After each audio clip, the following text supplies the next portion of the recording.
monkey, and monkey's got to be either shot or fed, and if you don't shoot them, you're into care and feeding, and if you're care and feeding my monkey, who's working for whom?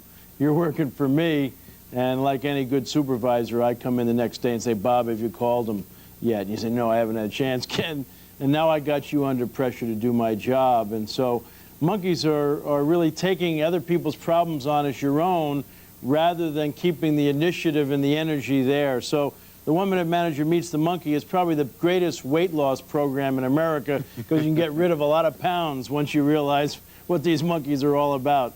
You're not suggesting, though, Ken, that we shouldn't be helpful to our colleagues. No, because what you want to do is keep initiative with them, and you're willing to help them, but don't own it.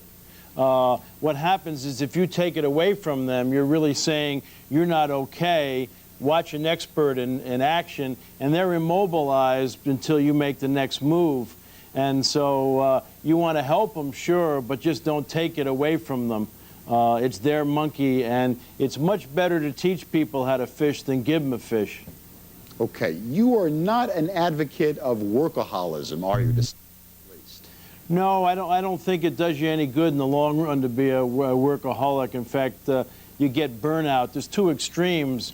Burnout and rust out. Burnout is when you're just going, and rust out is when you're bored and you don't have enough to do. And I think people need to find a nice balance in their lives, and collecting other people's monkeys is one way that you end up working all day because you take home in your briefcase, which is your monkey cage, all these people's problems, and they're sleeping like babies at night, and you're sitting around worrying about their problems.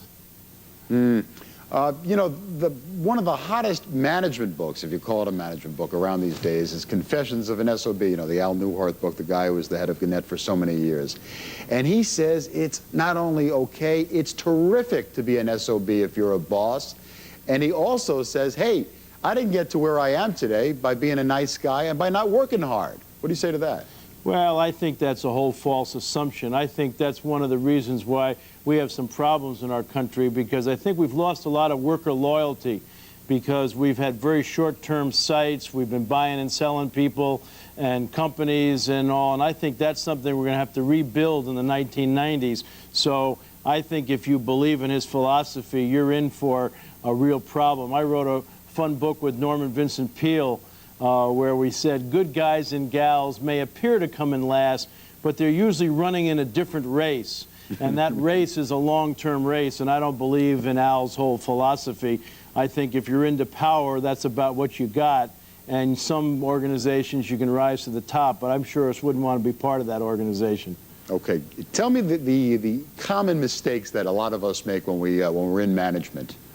Well, the 1 Minute Manager Meets the Monkey is saying one of the most powerful ones, which is people bring you a problem, and rather than facilitating and helping them solve the problem, you take it away from them and take the initiative away from them. And you know, it's interesting, Bob, we do that as parents. You know, your kid comes home and says, I just made the Little League, and you say, oh, isn't that great? Yeah. And the kid says, but I need a ride to practice and back home 5 days a week. And you say, well, I could maybe do it on Monday and Wednesday. Who else is on your team? I'll organize a carpool. And the kid says, great, Mom or Dad, tell me when it's all organized. And he goes and watches TV. And the kid's on the phone all the time, and you're taking away the problem and ending up loading yourself up rather than teaching initiative. Well, let me ask you this, though, Ken. Is it possible that you can delegate too much authority?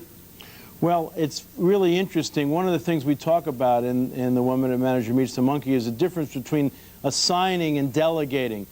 And it's really a coaching process to get people along the way where you really feel that you can really turn over a lot of responsibility to them. You don't want to give people more than they can handle, and you also don't want to give them things that they don't have the skills yet to handle. And so one of the things that Bill Onken talks about, and Bill wrote this book with me, and he kind of created the monkey on the back concept, is that you want to set up an insurance policy when you delegate to people. And there's two kinds of insurance policies. One is recommend before you act. The second one is act and then advise. And which insurance policy you use depends on your nervousness. And so I always say to people, delegating is important, but if you're real nervous about what you're delegating, then you better set up a closer supervision insurance policy where you say, okay, I'm going to let you run with the ball, but tell me what you're going to do before you do it, so I can, you know, at least make sure I know what direction you're heading in. Because what often happens to us, we say, who told you could do that? You know, and we're saying, well, I didn't know. And so we think you ought to set up your insurance policy before you let the person run with it. Okay, the book is called The 1 Minute Manager Meets the Monkey. Our guest is Ken Blanchard, and we'll be back in just a minute, and we'll take some of your calls at 1-800-283-FINN. This is FNN Focus on the Financial News Network. Please stay with us.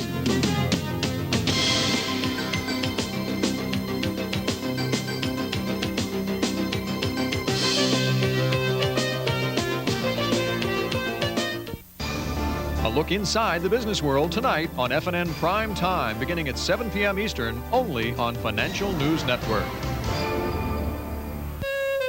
Some investment publications are at home on coffee tables. Barron's is destined for desks. While some publications serve as ornaments, Barron's serves as a tool. And while some barely get read, Barron's gets ruthlessly exploited by readers in search of insightful stock picks, undiscovered values, new offerings, and a wealth of other information you won't find anywhere else. So while some investment publications help furnish your home, Barron's helps furnish your portfolio. And that makes it indeed. Subscribe now to Barron's and get 13 weeks for only $28 with a money-back guarantee. Call toll-free 800-227-5300. That's 800-227-5300. Hey, down here, take a look at this. This is FNN Market Watch, the incredible online quote service that delivers tons of solid market information. You just can't believe how much data they've packed in here. Real-time quotes on 25,000 different issues, tickers from all the major exchanges, personal portfolios, and monitors. Time to trade. Oh, there's the number. Call 1-800-777-3334 now. Before you read about it in the newspaper, many economists predict mortgage rates will continue dropping. That would make housing even more affordable. before you hear about it on the radio, Over the weekend, major films grossed nearly $50 million. before you see it on the 11 o'clock news. Let me first put to Ken. You'll see it here first on FNN Business Tonight. Business news and much, much more. When you want to hear about it first, watch FNN Business Tonight at 9 p.m. Eastern. And welcome back to FNN Focus. I'm Bob Berkowitz. Tomorrow, our weekly Reporters Wrap, where we examine President Bush's first year in office. Among our guests, Tom DeFrank, senior White House correspondent with Newsweek magazine. And now back with Ken Blanchard, author of The 1 Minute Manager Meets the Monkey. Ken, is there such a thing as laziness? Oh, I'm sure there is laziness, but, you know, some people say, you know, what are you going to do? How do you motivate people?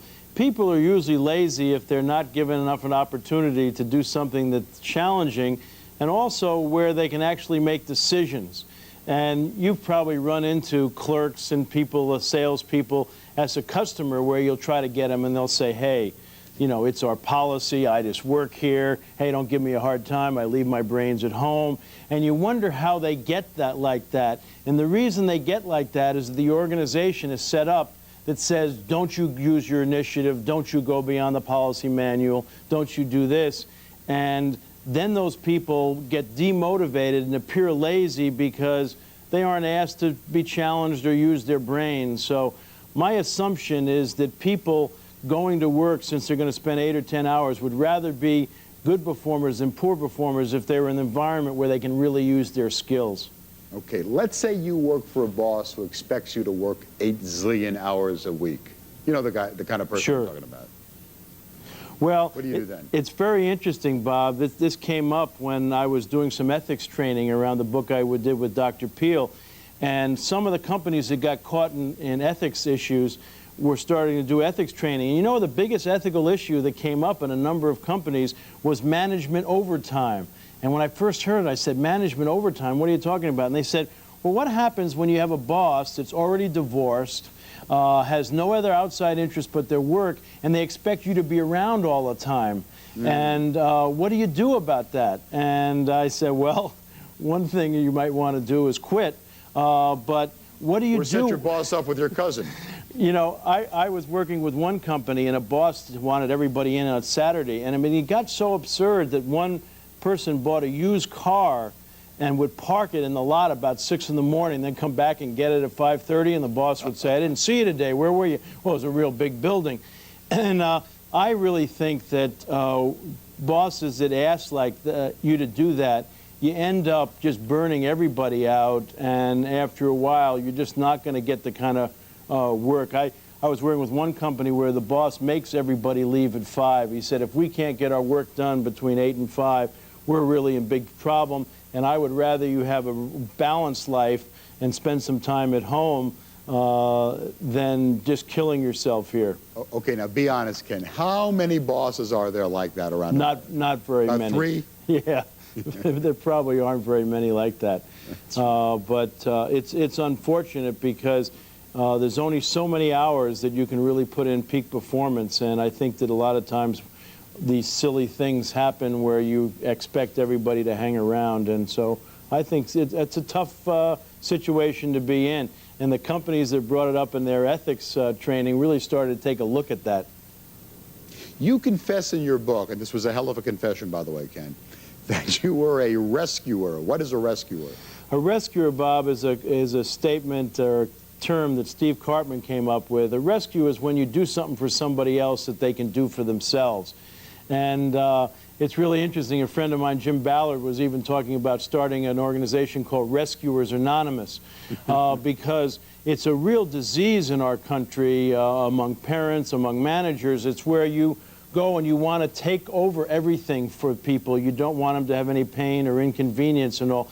And what happens to rescuers is that they don't really gain respect in the long run of the people they're rescuing, and what they do is they feel lousy about themselves. And one of the things I say in the book, I don't always get a lot of kudos for it, but we have institutionalized rescuing in our company, in our country in some ways, like Little League, where, you know, kids, we've created the word boredom. When I was a kid, if you wanted to play ball, you had to find a place to play, you had to get equipment, which was hard to come by, you had to find people to play, and if you got going, you even created your own league between this street and the other street and all. Today, all the kids got to do is get dressed, and they get driven to the games, and they got refreshment stands and all kinds of things that I think take initiative away. Young people don't really know how to do things.